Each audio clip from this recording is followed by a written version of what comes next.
로마 공화정 말기에 유명한 시인이기도 하고 또 로마 서정시의 완성자다라고 그렇게 평을 받고 있는 호라티우스라는 사람이 한 말 한 가지, 그 외침 한 가지를 소개하면서 메시지를 시작하겠습니다. 호라티우스가 뭐라고 이야기를 했느냐, 이렇게 이야기를 했습니다. 정복당한 그리스는 야만적인 승리자 로마를 정복하고 조악한 라티움에 자신들의 예술을 전해 주었다, 그렇게 얘기를 합니다. 여기서 라티움은 로마의 발상지를 이야기를 합니다. 다시 말해서 그리스가 야만적인 승리자 로마를 정복하고 로마의 발상지, 그 야만적인 로마의 발상지인 라티움에 뭘 전해 주었다는 겁니까? 자신들의 멋진 예술들, 그 멋진 문화들을 전해 주었다는 겁니다. 여러분, 이 사람 말을 들어보면 좀 이상합니다. 정복당한 그리스가 야만적인 승리자 로마를 정복했다? 이게 무슨 말인가? 시작부터 이상하잖아요. 정복을 당했는데, 그리스가 정복을 당했어요. 그럼 정복당한 것으로 끝나야 되는데 오히려 정복당한 그리스가 야만적인 로마를 정복했다, 이렇게 얘기를 하는 거예요. 이게 무슨 말인가? 우리가 역사를 보아도 그리스는 로마에게 정복당했습니다. 그렇죠? 로마에게 패했어요. 그래서 이전에는 헬라 제국이 굉장히 컸지만은 결국은 로마 제국에 의해서 모든 것들이 다 끝났거든요. 그게 역사가 보여주는 것이고, 뭐 여기 자기가 이야기하지만은 정복당한 그리스예요. 그런데 어떻게 로마를 정복하였다라고 이야기를 할 수 있는가? 조금 굉장히 역설적인, 그리고 역사에도 맞지 않는 듯한 이런 이상한 이야기로 시작을 하는 것이죠. 여러분, 호라티우스가 이렇게 말한 데는 분명한 이유가 있습니다. 그게 뭐냐 하면, 비록 힘으로는 로마가 그리스를 정복했다 할지라도, 그래서 외형으로 드러난 것은 로마가 그리스를 정복하고 통치권을 자기들이 가져갔다 손치더라도 그들의 정신세계 말입니다. 로마의 정신세계, 모든 로마 백성들의 정신세계는 누구한테 다 정복당했다는 겁니까? 그리스에게 정복당했다는 겁니다. 그리스에게 정복당했다. 여러분, 이거는 역사를 보면 이런 경우들이 참 많습니다.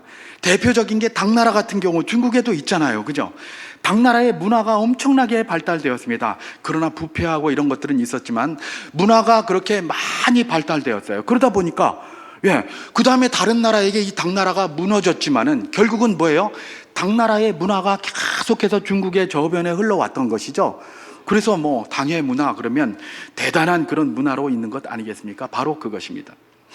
국가의 힘이 없어서 무너졌지만 그러나 그 나라의 문화가 굉장히 강했습니까? 그러면 정복한 그 나라의 모든 정신세계들을 그 문화가 강한 나라의 문화가 다 지배를 한다는 겁니다. 그게 역사가 보여주는 것이고 호라티우스가 지금 외치는 것입니다. 여러분, 이 외침 속에서 우리가 발견할 수 있는 게 뭡니까? 도대체 성공이 무엇이고 실패가 무엇인가? 그럼 도대체 뭐가 성공한 것인가? 뭐가 성공이고 뭐가 실패한 것인지에 대한 이 경계선이 굉장히 모호하다는 것들을 발견하게 됩니다.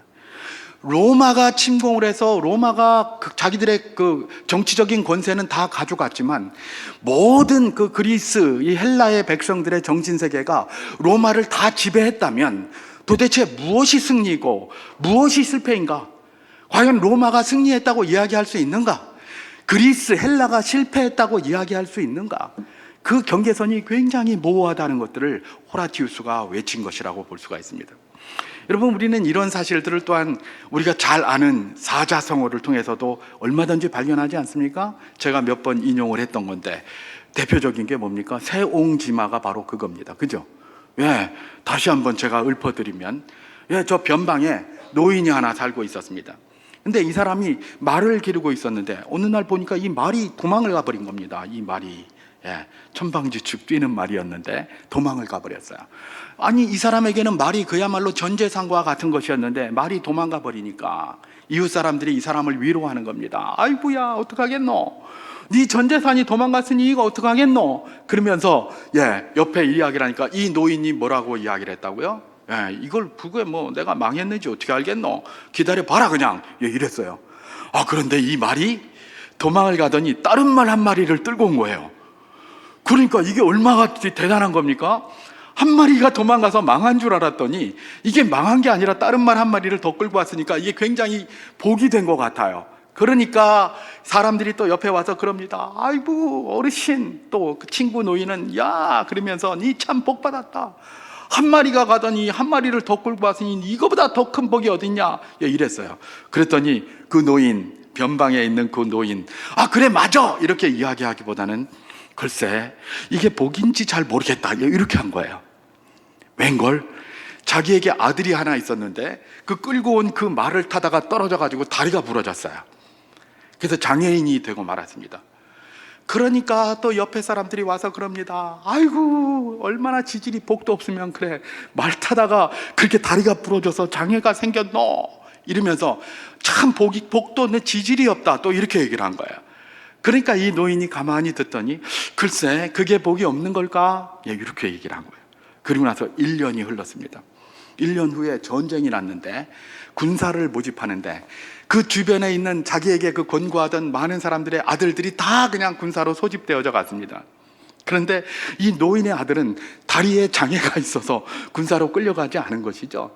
결국은 전쟁에 나가서 다른 아들들은 다 죽었는데 이 노인의 아들만 살아남은 겁니다.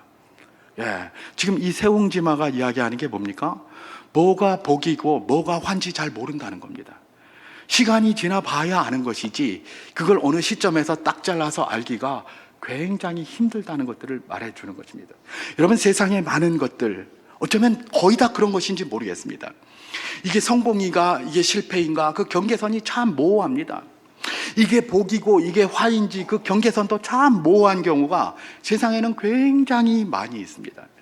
여러분, 오늘 우리가 단지파에 대한 내용을 읽어보았는데요, 오늘 본문에서도 바로 이런 사실들을 우리에게 보여주고 있습니다.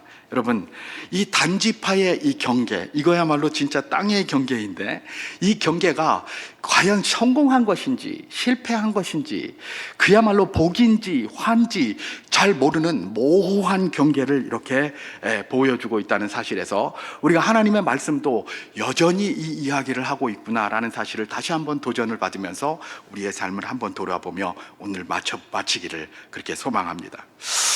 여러분, 오늘 본문은 여호수아인데 단지파가 땅을 얻는 게 아니라 땅을 이렇게 구획하는, 제비 뽑아서 배분받는 그런 내용들을 기록하고 있습니다.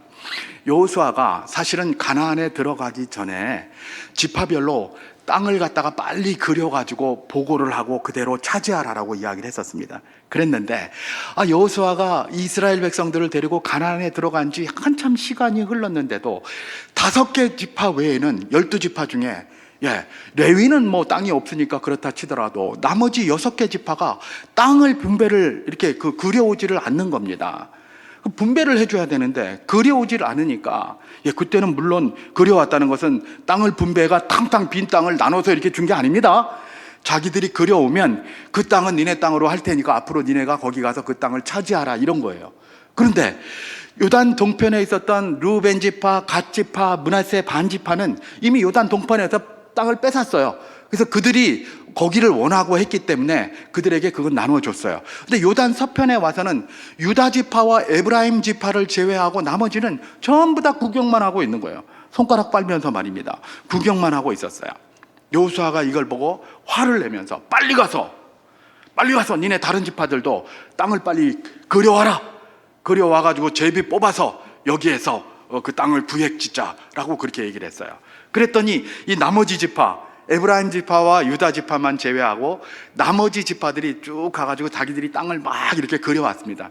그래놓고 함에다가 이렇게 집어넣고 제비를 딱 뽑는 거예요. 그런데 오늘 우리가 읽은 본문에서 나오는 것처럼 단지파가 제일 마지막에 그 제비를 뽑게 되었습니다.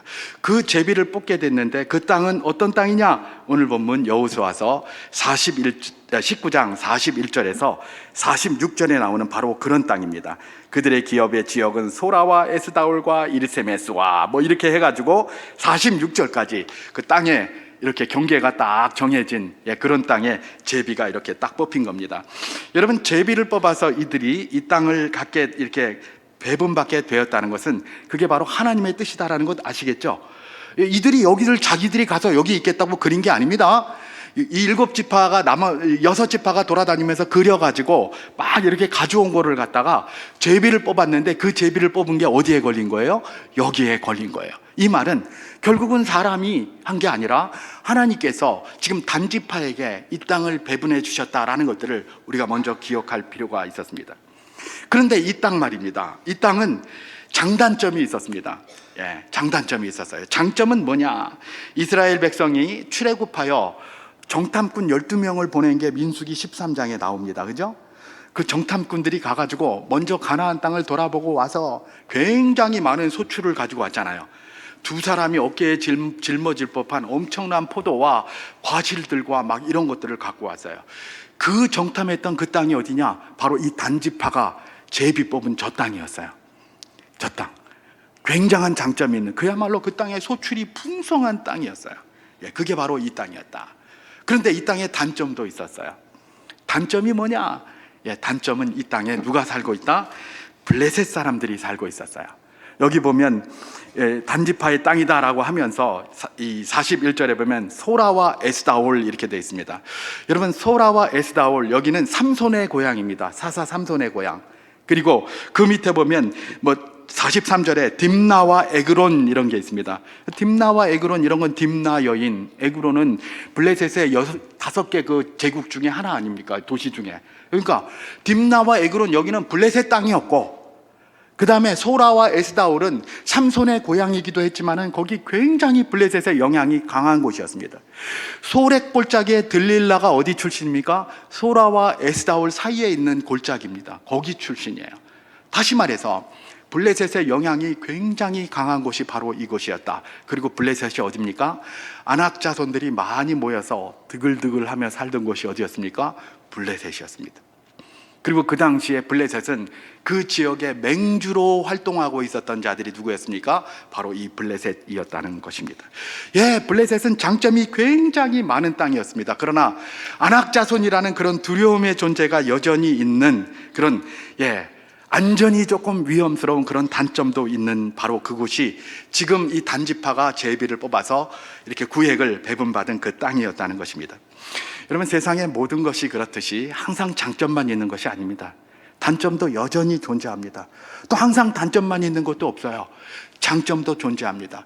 우리 하나님께서 우리에게 이 땅을 살아가면서 이런 사실들을 비추면서 권고하시는 것이 무엇입니까? 세상에 장점만 있는 데도 없고 단점만 있는 데도 없다. 그러니까 단점을 극복하면서 장점을 취하라는 게 하나님의 뜻입니다. 우리를 이 땅에 살게 하십니까? 단점만 바라보고 주저앉기를 원하십니까? 하나님 그렇지 않습니다.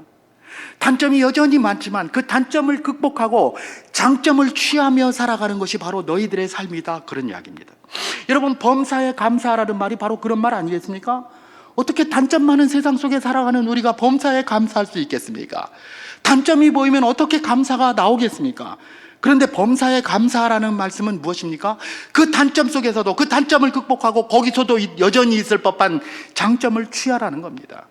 그래서 그리스도인들에게 항상 어떤 눈을 가지라? 긍정적인 시각을 가지고 세상을 보라라고 이야기를 하는 것 아니겠습니까? 하나님의 눈으로 세상을 보라는 것 아니겠습니까? 인생의 눈으로 세상을 보면 자꾸 단점만 보니까 단점만 보지 말고 하나님의 눈으로 세상을 바라보라라는 게 바로 우리 주님의 뜻 아니겠습니까? 바로 그것입니다. 이 세상에 장점만 있는 것도 또 단점만 있는 것도 없습니다. 자당단점이 혼재합니다. 그러기에 우리는 그리스도인으로서 하나님의 눈을 가지고 말입니다. 단점이 보입니까? 이건 하나님께서 우리로 극복하라고 하신 큰 장애물이구나. 이걸 넘어가자. 넘어가면 하나님께서 허락하신 장점이 거기 굉장히 많을 것이다 라는 것들을 보고 살아야 하는 것입니다. 그래야 범사에 감사하며 살 수 있을 것 아니겠습니까? 바로 그것인 것이죠. 그렇습니다. 단자손이 그렇게 하고 살라고 하나님께서 그 땅을 이렇게 허락해 주신 것이죠. 그래서 단점인 블레셋을 빨리 해결하고 장점인 그 상의 풍부한 소산물을 마음껏 누리는 것이 어쩌면 하나님께서 이 단자손에게 원해서 허락하신 바로 그 땅에 존재하는 아름다운 모습이었던 것입니다. 그런데 오늘 본문 여호수아서 19장 47절에 보면 아주 특별한 사실이 기록되어져 있습니다. 제가 한번 여호수아서 19장 47절을 봉독해 보도록 하겠습니다.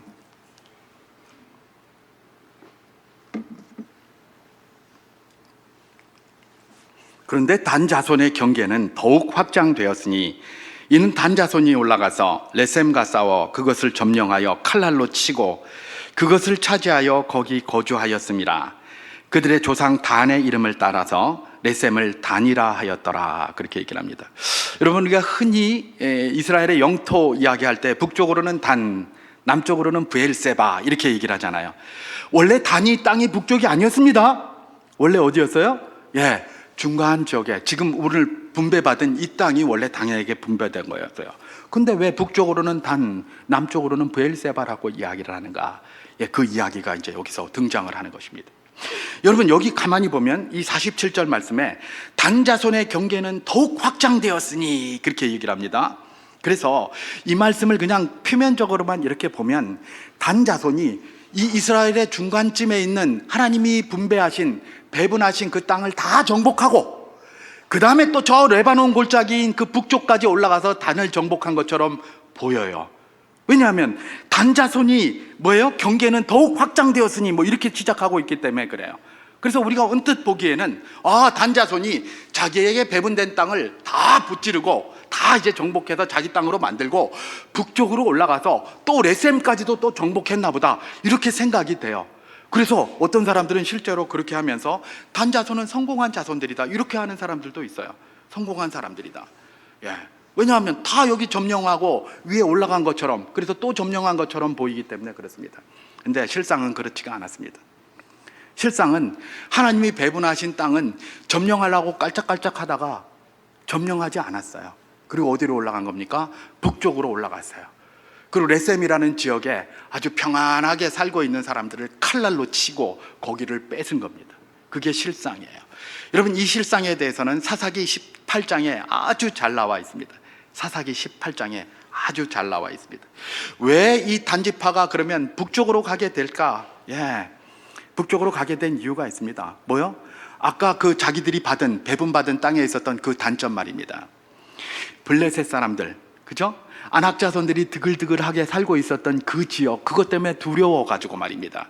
그걸 빨리 가서 정복하고 거기에 있는 좋은 것들을 차지해야 되는데, 하나님이 분복으로 주신 그 땅이 두려움이 가득하다는, 블레셋이 있다는 이것 때문에 그렇게 하지 않고 뭐 좀 더 다른 방법 없나 이렇게 찾다가 저기 정탐꾼을 한 5명 정도 북쪽에다가 보내고, 거기 가니까 너무 좋은 땅이 있더라 이래가지고 그곳에 가서 편안하게 잘 살고 있는 사람 칼날로 다 쳐가지고 거기서 가서 차지하게 된 거예요.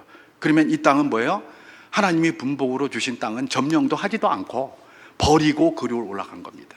그래서 북쪽이 단, 남쪽이 브엘세바 이렇게 된 것입니다. 북쪽으로 왜 떠났을까요? 아까 말씀드린 것처럼 싸우기가 싫은 겁니다. 왜냐하면 블레셋하고 싸웠다가는 우리가 당할 것 같으니까. 사실은 민수기 13장에서 이전에 12정탐꾼 가운데 여호수아와 갈렙을 제외하고 나머지는 다 뭐예요?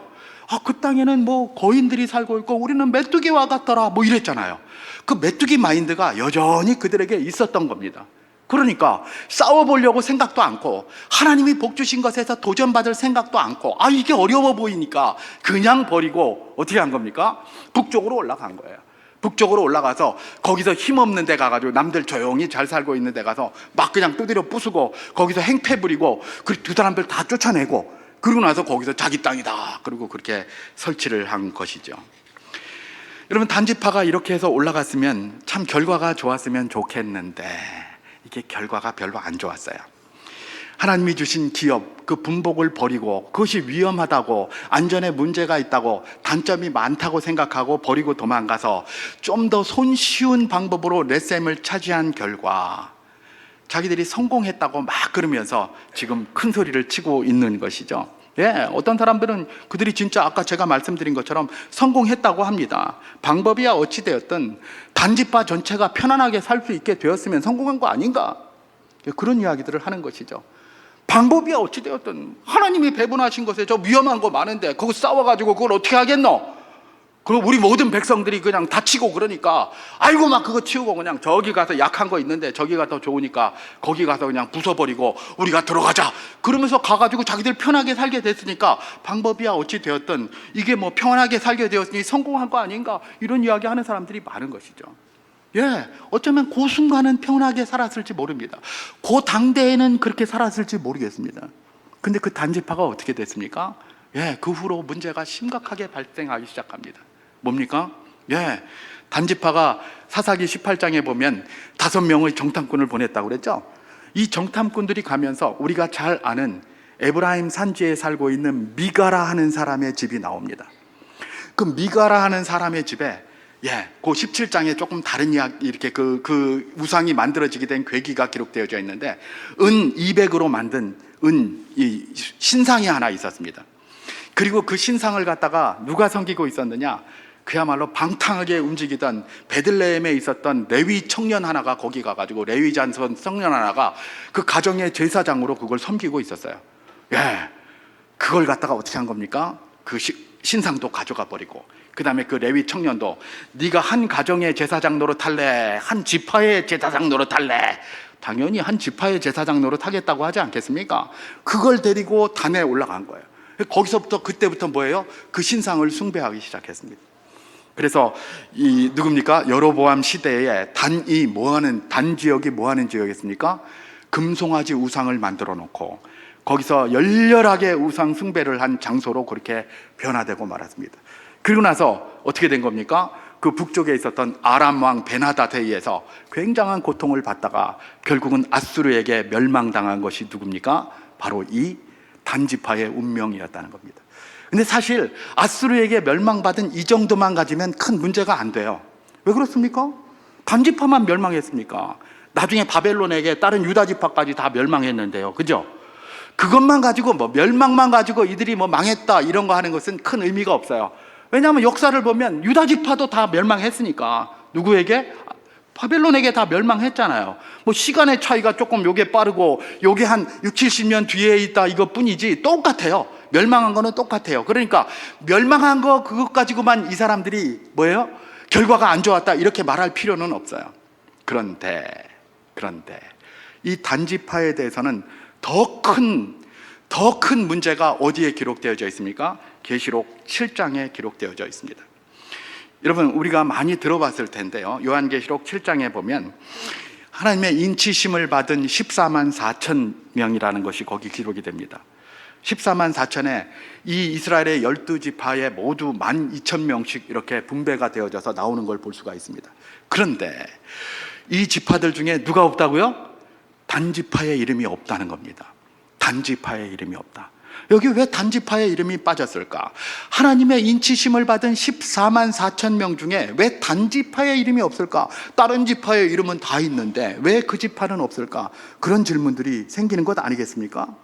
실제로 이 요한계시록이 쓰일 때만 해도 그 당시에 유대인들 사회에서도, 유대 사회에서도 단지파에서 뭐가 나타난다? 적그리스도가 나타난다라고 생각을 했다는 겁니다. 왜냐하면 우상 숭배를 하고 하나님이 주신 분복을 떠나서 그곳에 가서 우상 숭배를 했기 때문에 그렇다라고 그렇게 인식을 하고 있었다고 그래요. 유대인들도 그랬다는 거예요. 유대교 신자들도 말입니다. 그런데 이게 다 뭐예요? 교회에도, 초대교회에도 그대로 영향을 미쳤습니다. 초대교회의 성도들조차도 그 안에 유대인들이 또 많이 있잖아요. 유대인 출신들이. 이분들도 그렇게 하는 거예요. 단지파가 하나님의 저주를 받아서 생명책에서 지워졌다라고 그렇게 알려져 있는 거예요. 그래서 그 당시에 유명한 교부였던 사람이 누굽니까? 히폴리투스, 어거스틴 이런 사람들이 다 뭐라고 얘기를 했어요? 주석을 그렇게 했어요. 단지파가 여기에 이름이 없는 것은 이들이 우상 숭배하고 이렇게 함으로 하나님께서 그들을 생명책에서 지우셨다, 이렇게 주석을 하는 것입니다. 여러분, 이건 뭘 이야기를 하고 있습니까? 단지파, 하나님께서 주신 분복, 그거 좀 힘들고 어렵다고 그것을 뚝 떠나서 북쪽에 올라가서 자기들이 편안하게 자기들이 원하는 대로 자기 눈에 좋은 대로 다 했는데 이게 성공한 줄 알았더니, 알고 봤더니 이게 성공이 아니라 하나님의 생명책에서 지워지는 저주였다라는 겁니다. 실패더라는 겁니다.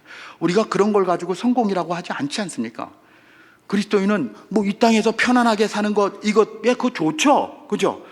그런데 그렇게 했는데 하나님의 생명책에서 지워졌다? 이걸 성공이라고 이야기를 합니까? 우리는 그걸 성공이라고 이야기하지 않습니다. 만약에 이런 게 성공이라면 사도 바울이 세상에서 가장 불쌍한 자입니다. 그렇잖아요. 그 사람은 가만히 있었으면 성공에 성공을 거듭하고 세상에서 권세에 권세를 부릴 텐데, 예수 만나가지고 그냥 지질이 해가지고 맨날 두들겨 맞고 밥도 제대로 못 먹고 그러다가 집도 절도 없이 죽은 사람이 누굽니까? 순교당한 게 사도 바울이에요. 근데 우리가 사도 바울을 복 못 받았다, 저주 받았다고 이야기하는 그리스도인 있습니까? 한 명도 없습니다. 사도 바울이 다 복 받았다고 그래요. 왜 그럴까요? 그가 그런 것들은 못 받았지만, 그런 것들은 포기했지만 하나님의 은혜를 받아 누렸고 하나님의 사도로서 최선을 다해서 사는 사람이기 때문에 그는 복 받고 성공한 사람이다라고 이야기하지 않습니까? 결국은 우리가 뭡니까?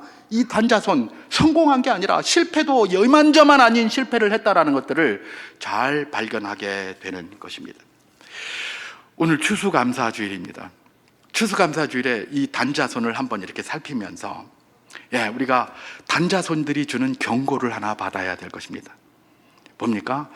우리 추수감사절, 오늘 사실 감사절에 감사의 자리로 이렇게 모였습니다만은 우리에게는 크고 작은 여전히 해결되지 않고 여전히 우리의 마음을 짓누르는 해결되지 않은 많은 문제들이 여전히 있습니다. 여전히 있어요. 감사합니다 우리가 주님께 말을 하더라도 그게 그냥 생각이 나면 우리의 가슴을 콱콱 누르고 앉아 있습니다. 우리 모두가 여기 그렇게 있는 것 아니겠습니까? 그렇다면 어떻게 감사를 해야 된단 말인가? 여러분, 단자손에게 왜 하나님께서 단자손을 그 땅을 처음에 그 배분한 땅, 그 블레셋의 옆에 땅을 이렇게 제비 뽑게 하셨을까? 우리가 그걸 한번 생각해 볼 필요가 있습니다. 사실 하나님께서 단자손에게 그 땅, 블레셋과 맞물리고 있는 그 땅을 갖다가 허락해 주신 데는 이유가 있습니다. 왜 그럴까요? 여러분, 민수기 26장에 보면 바알보올 사건이 그렇게 일어납니다. 바알보올 사건. 그래서 거짓 선지자 발람, 그거에 유혹을 받아서 이스라엘 백성들이 광야에서 그야말로 완전히 음행에 빠지고 우상 숭배에 빠진 그런 거였었어요. 그래서 하나님이 징벌을 내려서 많은 사람이 거기서 죽었습니다. 그리고 나서 하나님께서 모세에게 이제 가서 이 각 지파별로 이 20세 이상 전쟁에 나갈 수 있는 사람의 숫자를 한번 세워봐라 이렇게 얘기를 했어요. 그랬더니 제일 많이 숫자가 나온 게 누구였냐? 유다 지파였어요. 76,500명이었어요. 그리고 두 번째로 많이 남은 사람이 누굽니까? 단 지파였습니다. 단 지파는 64,400명이었어요. 그리고 아까 이쪽 요단 서편으로 와서 땅 두 개 먼저 차지한 두 지파가 있다고 그랬죠? 유다 지파하고 에브라임 지파라고 그랬어요. 에브라임 지파는 몇 명이나 남았었느냐? 에브라임 지파는 32,500명밖에 안 남았어요. 다시 말해서 단 지파의 절반밖에 안 남았어요. 그런데도 땅 차지했어요. 그런데 단 지파의 2배나 되는, 그리고 이스라엘 전체에서도 유다 지파 다음으로 많은 전쟁에 참여할 수 있는 사람들이 누구였다고요? 단지파였다는 겁니다. 여러분, 유다 지파가 머무른 땅이 어디입니까? 대표적인 우리가 알고 있는 게 헤브론 아닙니까? 헤브론, 그죠? 헤브론은 이전에 기럇 아르바라는 이름이 있었습니다. 여호수아 14장에 잘 나옵니다. 기럇 아르바라는 이름이 있었어요. 기럇 아르바는 어떤 의미냐? 아르바의 성읍이라는 뜻이에요. 그리고 아르바는 누굽니까? 아낙 자손 중에 제일 큰 자가 누구예요? 아르바예요.